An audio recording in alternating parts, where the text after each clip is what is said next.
Welcome to the Explainer. So today we're tackling something that is notoriously slippery, heavily debated, and honestly, just completely fascinating. It's this grammatical concept that you probably use every single day without even realizing it, even while some people out there are swearing it's entirely disappearing from the English language. We're talking, of course, about the subjunctive mood. Okay, let's just jump right in. Take a look at these two sentences here.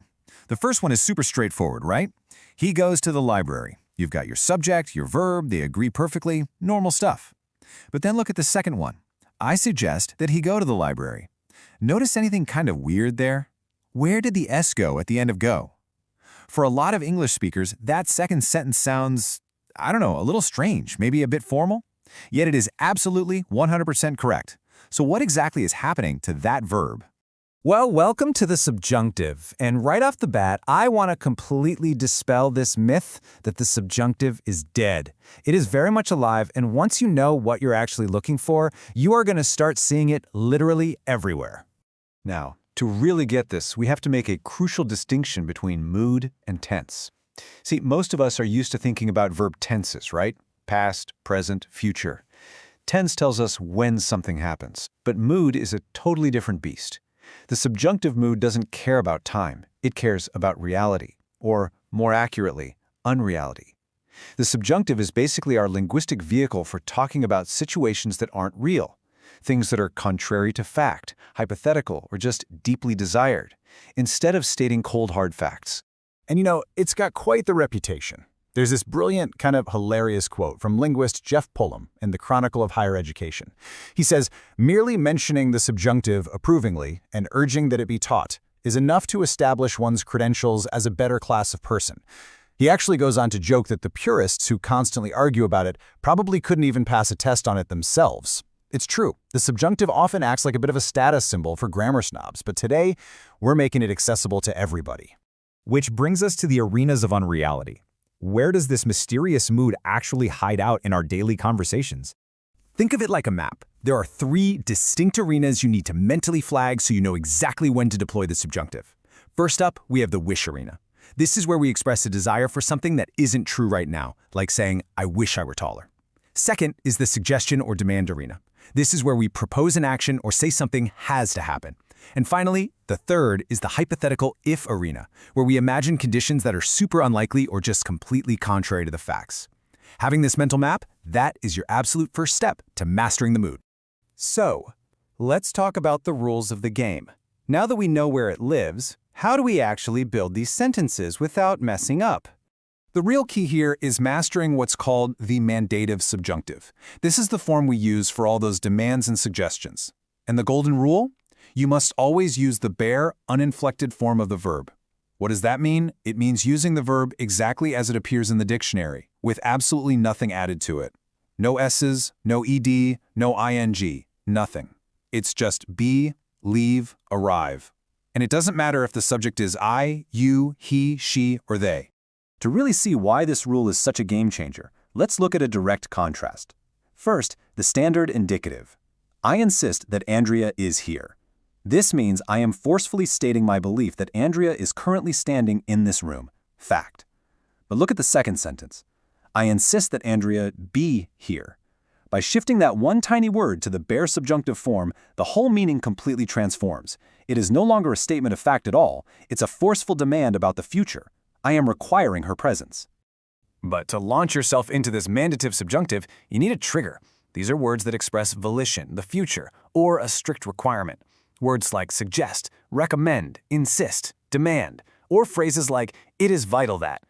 Oh, and notice the word lest on that list. It's a great one. It usually expresses a potential adverse event, like, I am running faster lest she catch me.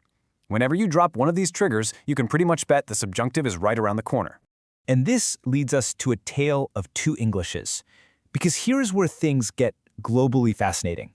You see, this usage, it's actually not uniform across the English-speaking world. The divide between British and American speakers is literally the perfect example of this. British English speakers tend to avoid that bare subjunctive entirely. They prefer to throw in the word should, so they'd say, I suggest he should implement. Americans, on the other hand, strongly prefer the bare verb form, I suggest he implement.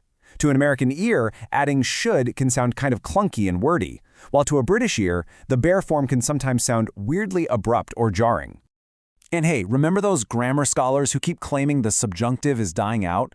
Let's bust that misconception right now. Usage of the mandative subjunctive has actually surged. It is noticeably increased in both American and Australian English throughout the 20th century. So no, it's not some dusty relic of the past. It's a living, growing part of our language. Let's actually build on this and see what it looks like on a global scale. Because we've got the subjunctive around the world. English isn't just spoken in the US and the UK, right? So let's dive into some cutting-edge research that maps how this grammar rule is evolving in emerging global dialects. Check this out. This is a fascinating corpus-based master's thesis from Tampere University by a researcher named Mia Lemedy. Basically, she analyzed thousands of texts to see exactly how the mandative subjunctive and its variants are actually being used out in the wild, specifically in 4 distinct Asian Englishes. The core question was, when these emerging dialects use suggestion or demand verbs, do they follow the American bare form rules or the British should rules? The data reveals this amazing geographic split. It's almost like a linguistic family tree. The Philippines and Singapore strongly favor the bare mandative subjunctive. They align almost perfectly with American English usage, which makes total historical sense given the deep American influence in those regions. On the flip side, India heavily prefers the should variant, tightly aligning with its parent influence, which is British English.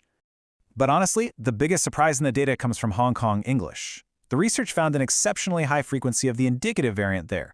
That means they're likely to say something like, "I suggest that he goes," rather than using go or should go. This heavy use of the indicative shows a really strong, what linguists call exonormativity with British English, where the indicative is sometimes used colloquially. It just proves how incredibly deep these historical linguistic roots actually run. Which brings us to why the subjunctive matters.